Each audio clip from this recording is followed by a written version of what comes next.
Scores. Welcome back. It's your boy Sean Suge Amos.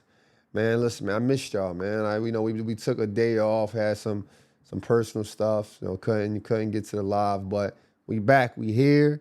We locked in. I got my guy E with me. What's up, man? What's good, bro? How you doing, bro? Everything good? Everything good, man. Yeah, me and my guy E was talking about his life choices. He decided. He decided to, he calls it celibacy, absent, whatever. I'm telling you, you don't have to put a label on these type of things. But hey, that's his personal business. We ain't gonna get too much into it, man. Hey, you young? Are you a T.I. and 50 Cent fan? I mean, not fans. But not fans. You they young, cool. bro. They cool. They got a little beef right now, and I'm a big T.I. fan. I have T.I. in my top 5. So I got T.I. in my top 5 all the time. It goes Jay-Z, Wayne, Biggie, Nas, and T.I. T.I. always. I'm a storytelling type of guy, so I love guys or rappers who can tell a story on a beat and can paint a picture for us. And T.I. never fails me on that. But he had this beef with 50. 50 mentioned his wife, and now it's been nothing but hell for 50. The kids is joining in. They creating bangers. His son Damani is super creative with his response and his diss. And the thing I like about it the most is that it's showing what family looks like. It's showing what it looks like when you stick together. It's showing what should be promoted. Not this bachelor single life until you're 50 and getting on podcasts telling people that marriage is a scam and you shouldn't want to do it. And it just sounds bitter. It just sounds bitter.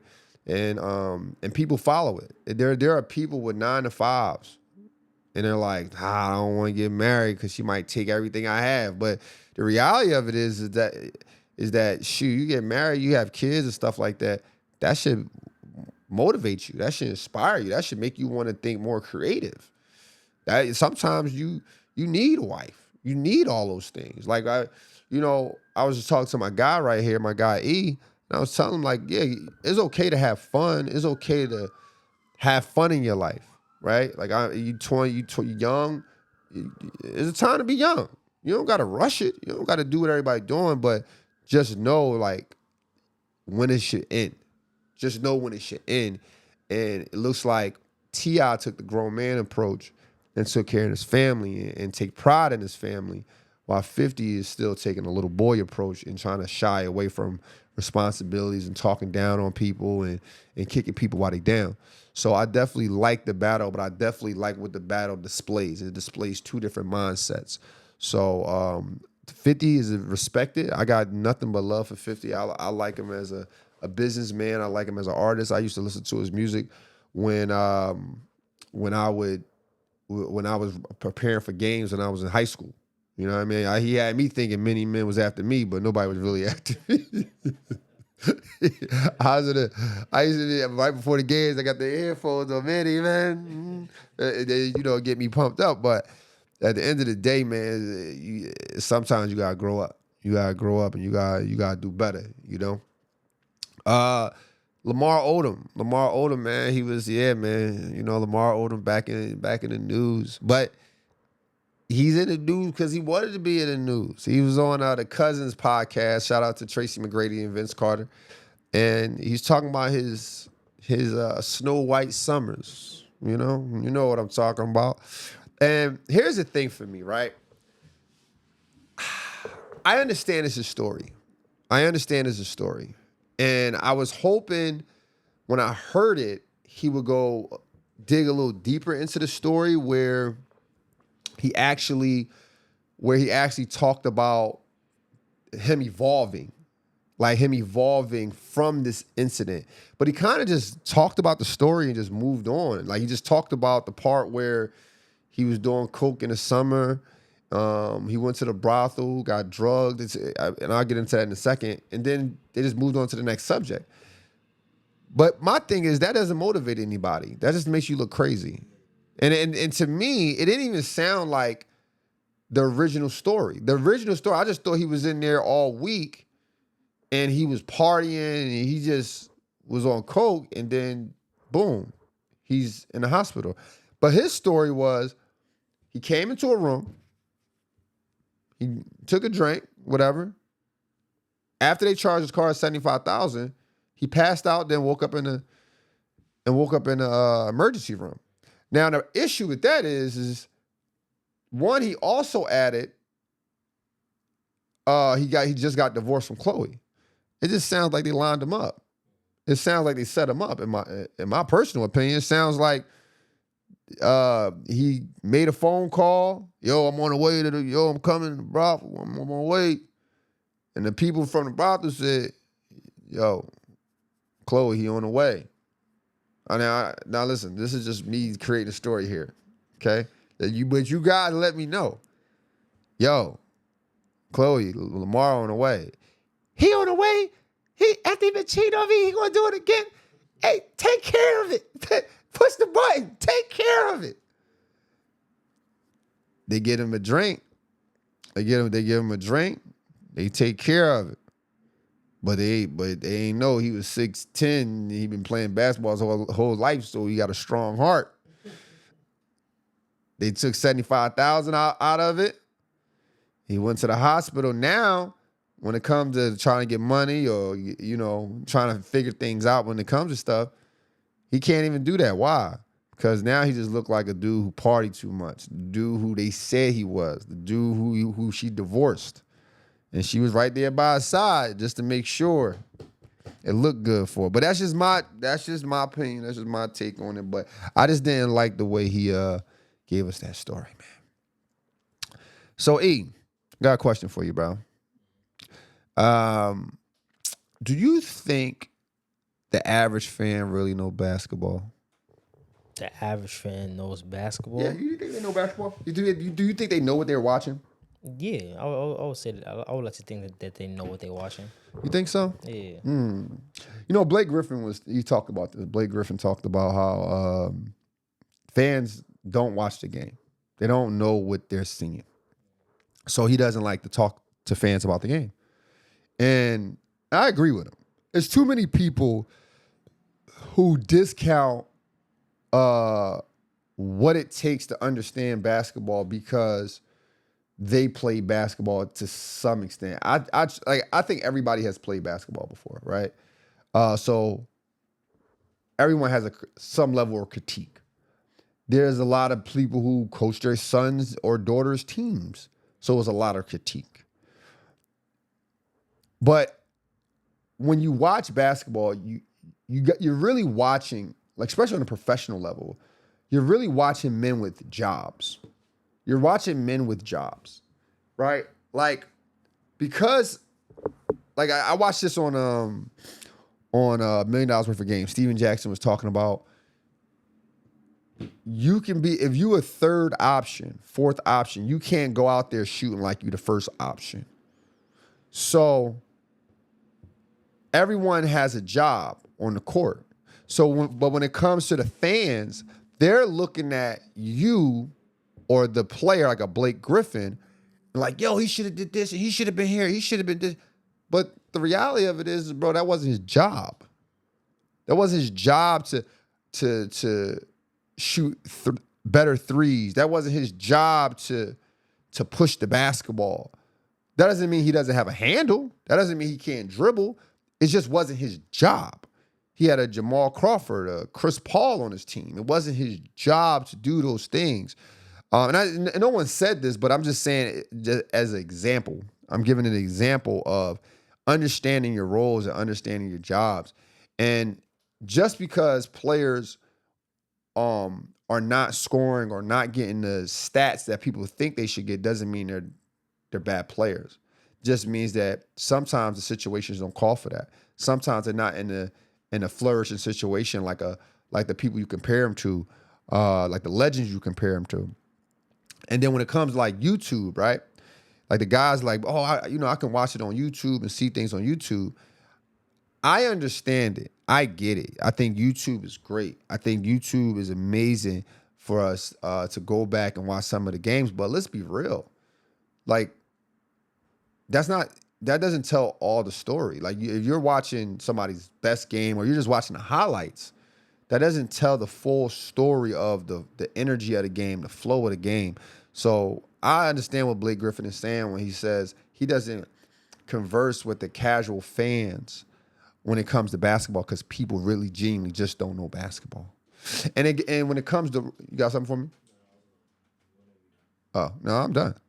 Yeah, I just thought it was this is an interesting talking point because when it comes to fandom, because aren't fans like don't they watch the game? Especially if you're a fan of the team, aren't you watching your favorite team play? I'm assuming like because I'm a Lakers fan, I'm watching Lakers play. I'm not watching every game, but I'm watching how people talk about. What you watching for though? What you looking for?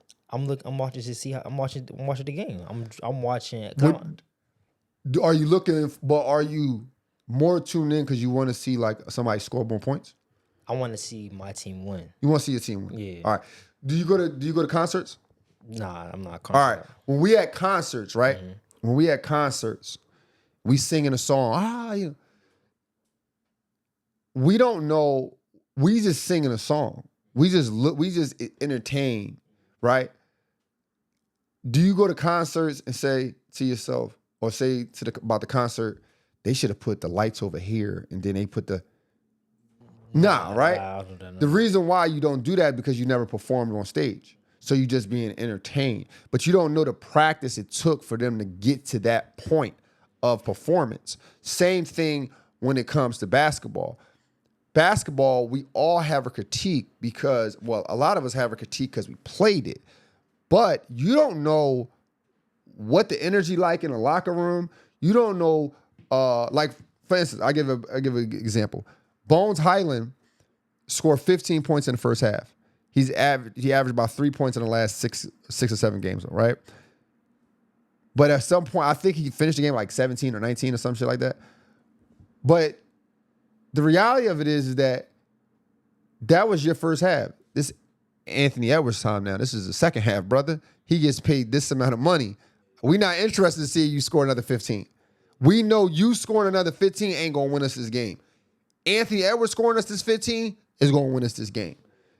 It's just difference. But for the average fan, you might say to yourself, yo, why don't he put Bones in? He just scored 15 in the first half. It don't work like that.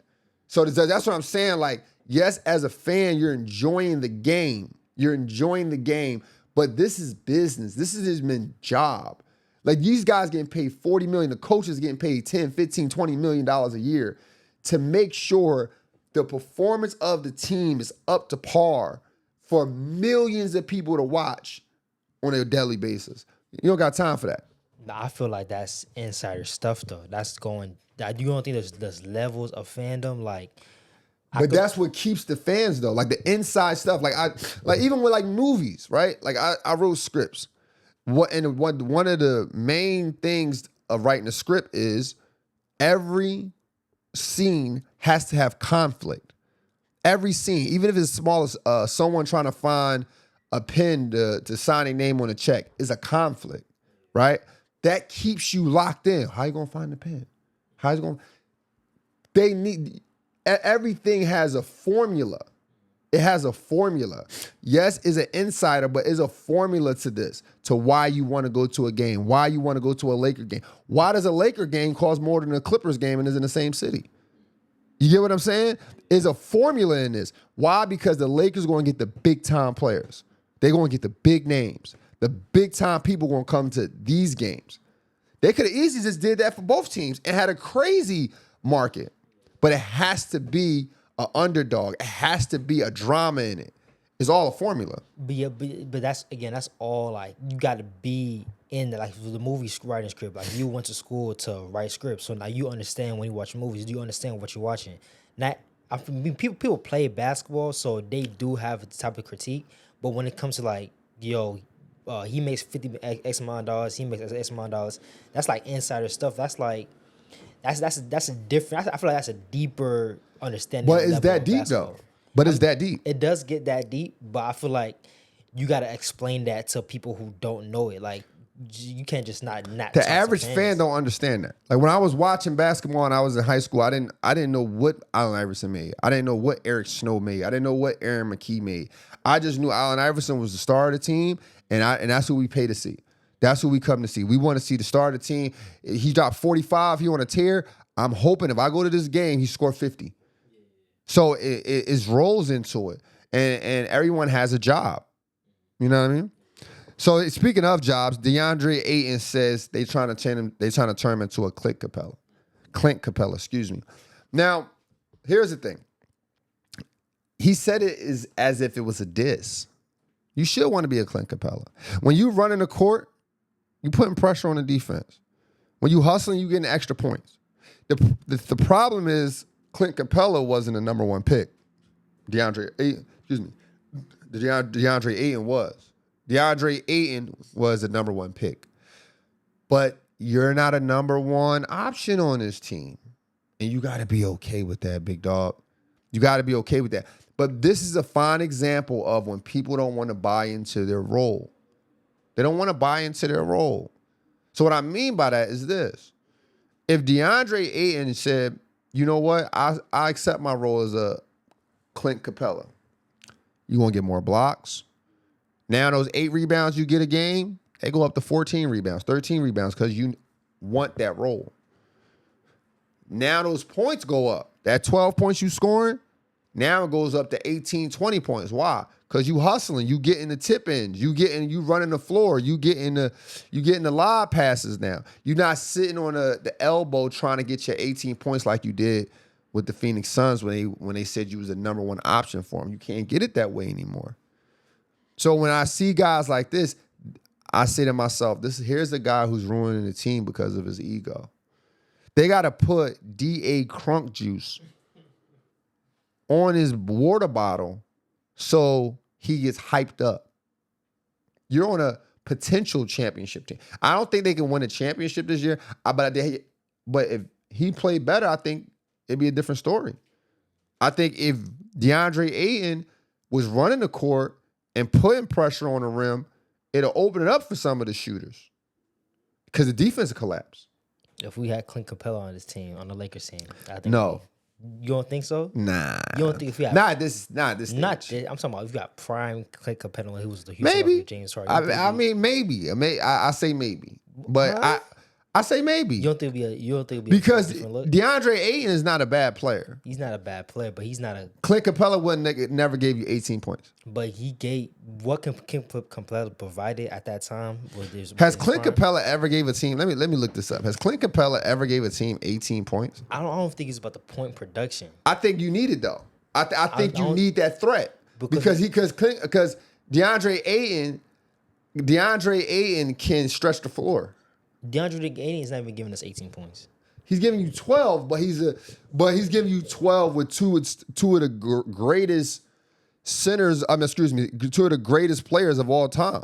That's what I'm saying. With what Clint Capela provided for James Harden, I think if we had that version of Clint Capela on this team right here, it will give us a different look. That's exactly what you said. That rim running big, who could cash lobs, block shots, defend, and just play his role and just get out. And you know what I'm saying? I feel like it will just give the Lakers a different feel, different vibe. Clint Capela's best year was 15 points. Now here's the thing, or 16 points, excuse me. Here's the thing about it. He's 16 points, rebounds, 16 points, 16 and 12 was his best year, right? Now, that's on a team with one other star with the ball. Do I think DeAndre Ayton could score more points if it was just him and Luka? Yeah. I think if can Clint Capela score more points if it was just him and Bron? Yeah.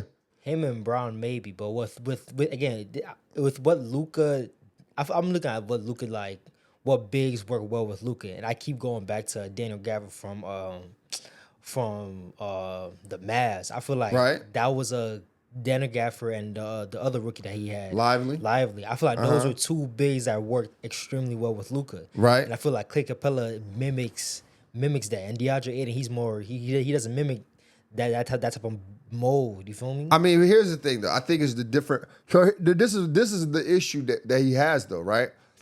You're talking Daniel Gafford, Clint Capela. these guys wasn't number one picks. So he's in his mind a number one pick. He's been a number one option his whole career. Clint Capela and Daniel Gafford and Lively, those kids are, or those guys, Derek Lively, excuse me, those guys are players who come in trying to find a role. So it's a little different. So they don't mind accepting the running the court, doing those things, because that's a promotion for them. They're trying to get on the court. They're trying to keep their job. Deandre Ayton is a number one pick. He was part of a blockbuster trade. This is part of this is the next. So they thinking when I bring you in, this is who you want to be. A guy who's a number one pick in the draft has been a number one pick his whole life.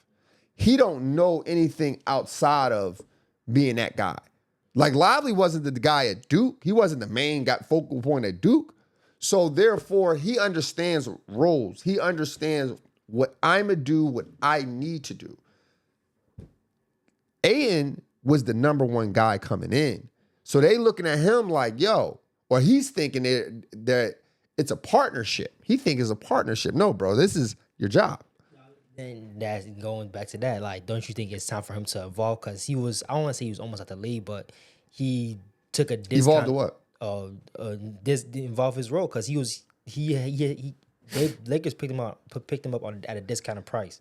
So it's not like he has many options after the Lakers. You know what I'm saying?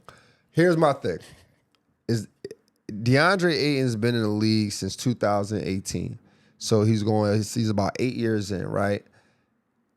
It's not a time to evolve. We've given you chances on teams to be the number one guy. So therefore, we're not going to take you. You had an opportunity to be the number one guy in a small markets, a Phoenix, a Blazer, or a Portland. We're not about to sit here and hold on, I want to see his. We're not going to sit here and wait for you to evolve for us. We're not going to sit here and wait for you to evolve for us. We got the players. We got Reeves who's evolving. We got a 41-year-old LeBron who's already proven to the world that he can win. We have obviously still an amazing player in Luka. Your role is not that anymore because you already failed that task. Yeah, that's what I'm saying. So you don't think he has to change his role? Like change No, the way I think this is the role he should be at. I think he should lock into a Clint Capela role. Yeah, okay, we're in agreement. I think he should lock into a Clint Capela role. I think he's delusional. I mean his points is going down over the years. I mean, last year he averaged 14 points. And he was the man on the team. And then he's coming off an injury. He only played 40 games last year. Then the year before that, he played 55 games. And he averaged 16. The year before that, he played 67 games and averaged 18 points. 58 games the year prior to that, 17 points. He's a 14 to 17 point scorer. This year, and in the other seasons, he was shooting threes. This year, he hasn't shot a three yet. Now, my question is, if let's say he accepts that Clint Capela role and he starts playing with more effort and intensity, does this Lakers team change? It does. It changes a lot. It changes because ultimately it's not the Lakers scoring that's getting that's hurting them. It's their defense. It's their defense. So if they get someone who want to play defense, it's a different ball game because you got the scorers. You got the guys who average 30 points, 24 points, 20 points. That's 60. That's almost 70 points a game right there alone. It's not about the scoring. Then you have the role players and your shooters or whatnot. It's not about the scoring. It's about the defense. It's about who wants to step up and play defense, protect the rim. Maybe a guy who play 1 through 5. DeAndre Ayton can lock in on something like that. He can lock in on that. Anthony Edwards, though. Like a guy like, this is a good transition. Anthony Edwards, he understands his role. But, maybe his coach didn't understand the role at one point because he had to tell his coach, this is what I do. This is what I do. The coach was telling him to pass the ball. And I get it, bro. Like, I get it. I get the coach. I mean, I've coached for years. And you got players who you like, yo, if you pass the ball more, we'd be a better team. Because it takes away, because when you have the basketball, it takes away the flow of the game. It kills the game for us, bro. And we need you passing the basketball. So for instance, right? We have a guy, we have Julius Randle on the team, right? And then you have Anthony Edwards. With those guys on the team, I don't think the Wolves win. The Wolves don't win with those guys on the team. And the reason why is because they hold the ball too much. They need the ball too much. They're such rhythm guys. They got to get out of that. And Anthony Edwards, you're holding the basketball too much, you're going to lose a lot of games. They won. He hit the game winner, but they're going to lose some games. They're definitely going to lose some games. Well, so you don't think the Wolves could win with Anthony Edwards? Nah, I don't think they can win. Like I don't think they can win with Julius Randle and Anthony Edwards. Okay. I think they can win with. Anthony Edwards. Fuck. I think they can win with Anthony Edwards, but I don't think they can win. But who's a complimentary star you think the Wolves will need? Next to Ant. Like, who would be your ideal piece? Who would be ideal piece? I don't know. I gotta put more thought into this. But I just don't think they can win that one. I don't think they can win that one at all. I'm gonna try to skip through this because you gotta. Okay. So another thing they're talking about in the league right now is the rewards. Is the rewards in the you gotta go, if you don't play 65 games, you don't get a chance to get the MVP. And I think it's fair. To be honest, I think it's fair, but I also never put too much respect when it came to awards. Once I saw Kobe Bryant get one MVP, I lost faith in the awards from the NBA. Because I just look at it as people voting, and it's just about timing and flow. But other than that, that's all I look at. You'll never see me debate with anyone, and I'm like, he had 10 first teams. I don't care about that. I don't care about 10 first teams. I don't care about... Now, MVP, yes. But now it's just going to be guys who win the MVP who shouldn't have won the MVP because of disqualifications. Now, it just doesn't do good for the league. But I understand it. You want to give some incentives to make these guys play, and I understand that. I think guys should play. But, we'll see what happens. Right now, personally, I think a guy like Cade Cunningham should be the MVP. But he's he's right there though. He's right there. He only missed about 5 games. But they saying SGA and Nikola Jokic might not make it, but we'll see. It's a long season. I don't think these guys miss too many games after that. You don't got Jaylen Brown up there? Jaylen Brown potentially. He's up there. He should be in the running. I think he's top 5 for MVP votes. I say top 3. I put K, SGA, and Jaylen Brown, then Jokic. Whoa. Not Luka, bro. I hope you ain't about to say Luka. Nah, I was going to debate Jokic. You don't think Jokic is top 3? I don't think Jokic is top 3 because he's doing the same thing every year. That's what I'm saying. Yeah, but again, though, like at some point, it doesn't move the needle. Like all right, because at that point, we should have always thought Russell Westbrook was that guy. We should have gave more to what Russell Westbrook at that point. But what he did wasn't moving the needle over time.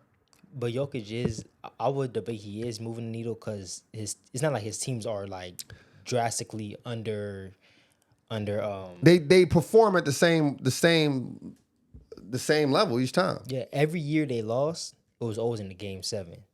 And you could always debate that if they were to move on to the next round, they could win a championship that year. And they never always but that's job. What if if my aunt had a dick, she'd be my uncle. You know what I mean? All right, but the fact is they lost in game 7 every single year. So they're not like doing bad. They're not doing terrible every single year. They're not doing bad, but you got they're in the same 5 or 6 all the time. Yeah. Cade Cunningham They've never been number one. Okay. That's a big jump. Okay. SGA, they still number one. Yeah. That's consistency. Jaylen Brown is missing. Jaylen Brown is missing his co-star and Jason Tatum, and they're number two. They're number two. Okay. Yeah, you got to put Jaylen Brown ahead of him, bro. Sorry, man. I know you a Nikola Jokic lover, but it ain't gonna happen today. But let me know what y'all guys think in the comments. By the way, make sure y'all go as guys. You know, we got this new Real Hooper hoodie. Make sure y'all check it out. Make sure y'all go to goalsactivewear.com to see the actual picture of the hoodie. Or you can go to our social sites, Score Society on everything, and I'm posting like crazy. We're limited. We only have about 30 left. 27 left now. And that's it. That's that. Well, once you sell to 27, we're done. We're done. Moving on. You know what? I was looking at this LeBron thing, man, and I'm thinking to myself like this, right? LeBron James' killer instinct is always discounted. So I started to think to myself, what if Jordan had a story where he erased the clipboard or the board and drew up his own play and hit the game winner? What if it was a story like that floating around for Jordan? Would you say he had a killer instinct? What if Kobe Bryant went to the Charlotte Hornets and 3 years later he was in the finals from high school? Would you say that would be a killer instinct? If Kobe Bryant came back from a 3-1 deficit and against a 73-9 team, would you say that was killer instinct?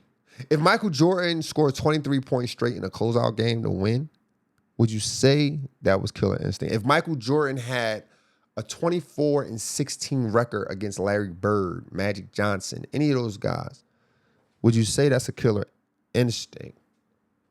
I'm just curious. I'm just kind of curious.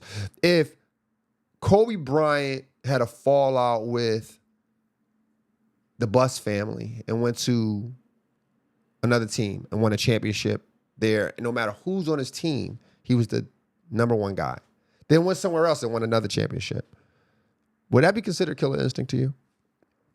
Because I'm curious because, you know, we always question LeBron's killer instinct, but yet this is the things he did. And I'm just imagining if Kobe and Jordan did it, would it be killer instinct for you?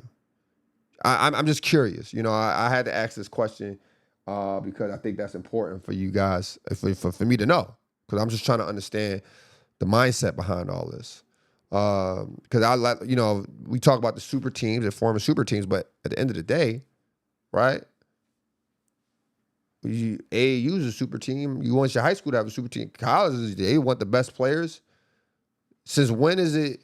Magic Johnson won with a great team. Larry Bird won with a great team. 3 All-Stars, 2 All-Stars. The Warriors had 3 All-Stars. Ray Allen, Paul Pierce, Kevin Garnett came together. It was great. But now playing with a good team is bad. It leads me to Byron Scott. Byron Scott was in a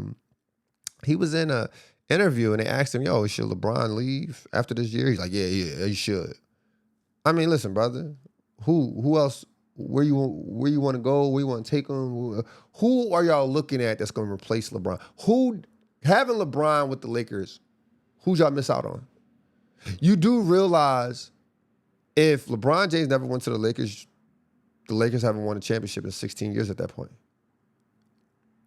They haven't won a championship in 16 years. If LeBron James doesn't go to the Lakers, you don't get AD. If LeBron James doesn't go to the Lakers and AD follows, then you don't get Luka. So I'm trying to figure out what player y'all were looking at that was going to do that. LA fan base is just ungrateful. And then Byron Scott mentioned LeBron James' comment where he said it was more physical. He said the game is harder to play now. Yes, it is, running up and down. But everyone thinks being physical makes the game hard. Just because you can elbow a guy in the face while he's in the air doesn't make it a good game. It just means prison culture. It means prison culture. So when you guys are talking about this thing where LeBron shouldn't be there, listen, you guys had opportunities to develop teams. Like, let's think about this. D'Angelo Russell, he was with y'all. Y'all let him go. Y'all let him go. He went on to be great for the Nets and other teams, the Wolves. Julius Randle went on to be great for the Knicks and now the Wolves. Brandon Ingram's went on to be great. Josh Hart. These are the guys the Lakers had to develop. But somehow, they would have been, y'all would have found other players. Now look, in defense of my Lakers nation, in defense of my Lakers team, we had to get rid of him to keep LeBron happy, to get AD, to win that 2020 championship. And it worked. They had to go. And it worked. Remember that y'all call him Lee GM? It worked. It worked. Every team can't win a championship every year, bruh. Can't win it every year. Robert Horry, who also was in an interview, he's talking about how Scottie Pippen was a better defender than Jordan. And I agree. Why else would somebody guard 1 through 5? Here's the thing.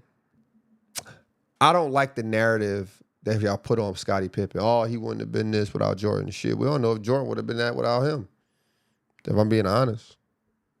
Scottie Pippen was a guy who played NAIA. NAIA. You know how far NAIA is?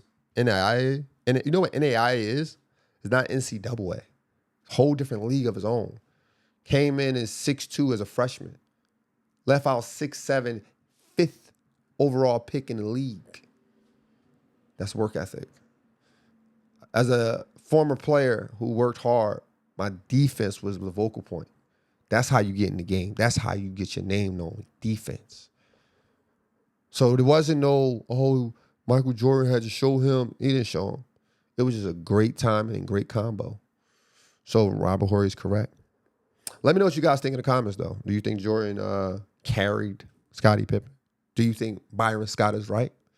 Do you think LeBron James' success has ruined the average fan experience when it comes to players having killer instinct? Let me know. If you're a supporter of the show, you already know what to do. Make sure you smash that subscribe button. Make sure you go to goalsactivewear.com and get yourself a hoodie, man. Real hoopers. Real hoopers understand. Welcome to Score Society.